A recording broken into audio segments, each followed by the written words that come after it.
think whenever we read anything from St. John's Gospel, which we've been doing since, throughout the Easter season, one of the things we might notice is that, John actually tends to use a lot of words, which is actually a good thing, and it might seem a little bit repetitious. It might seem a little annoying sometimes. But what John is actually doing is, when he's speaking, he's kind of repeating what he said before, but he's also introducing a new idea or something newer, or expanding on what he just said. Plus, he's also including a whole bunch of what he said before. So he's really tying everything together as much as he can in just about every sentence. It's a really, really complicated like this, but that's also a really good thing. Because it gives us that reminder that the scriptures really are something that we can honestly spend an entire life just meditating and just praying with a couple of words or a couple of passages, and really never exhaust the depths of what's been handed on to us. Now today we hear that Jesus telling the words, "Whoever loves me will keep my word." And this is actually really challenging, because we kind of live in a day and an age where we're kind of led to believe that love is that warm, squishy feeling, which it's not. I mean, that could be a heart attack or a stroke or something. That's not what Jesus is talking about. Because with Jesus, what he's telling us is that if whoever loves me will keep my word, whoever loves me will keep my commandments, he says later. This is that reminder to us that love is something we have to do. We can't just sit back and think about how much we love Jesus and then go do whatever we want.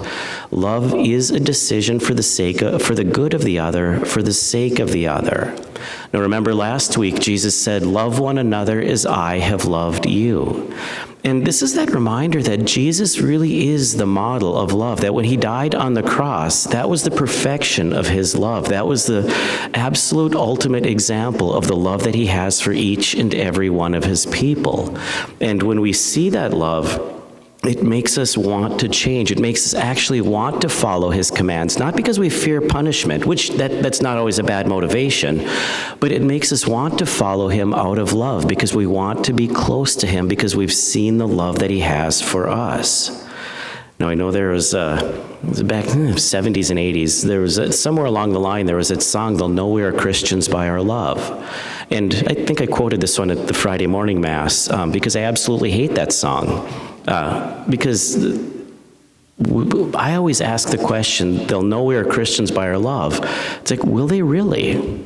I always think, I don't see too many of us running out in the middle of the day to go and give our life for the sake of somebody else, without at least giving it some thought of, hey, what's in this thing for me?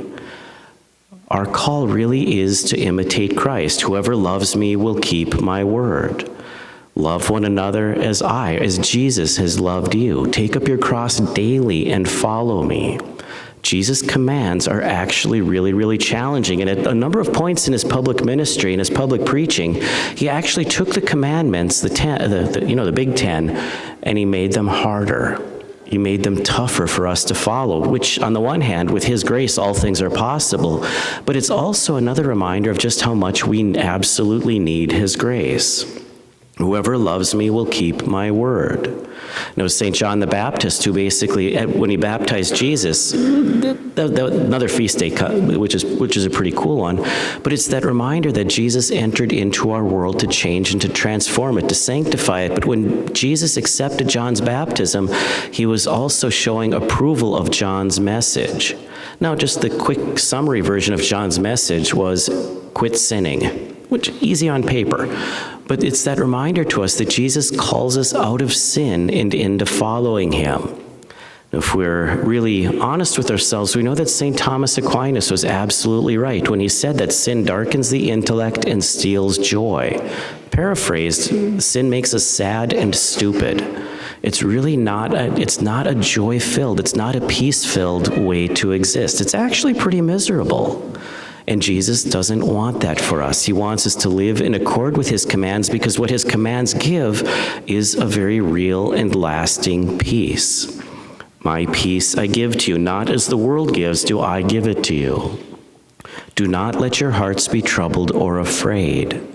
This is that reminder that if we really truly do spend our lives living for Jesus, trying to follow him, trying to serve him, really trying to imitate his love, it leads to a very real, a very lasting peace. It leads to a joy that the world cannot give.